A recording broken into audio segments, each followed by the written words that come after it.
Okay guys, let's go. Let's rock and roll. Mag-isa lang ako ngayon. Halina kayo, sunod na lang kayo. First stop.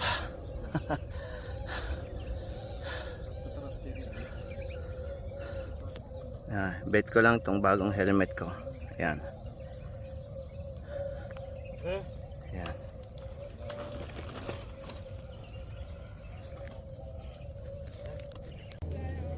Anong ibig sabihin dito? Hindi ko alam eh. Basta na lang clinic ko eh. Mahinga na tayo.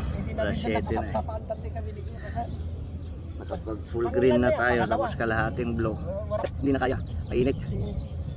Naliligo na sa pawis. Ayan, pagod na rin yung aking MTB. Ayan.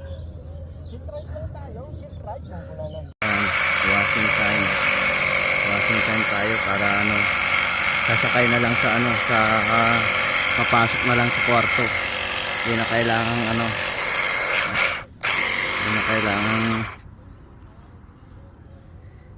malinis na siya. Punas na lang, konting punas ng W40, okay na to.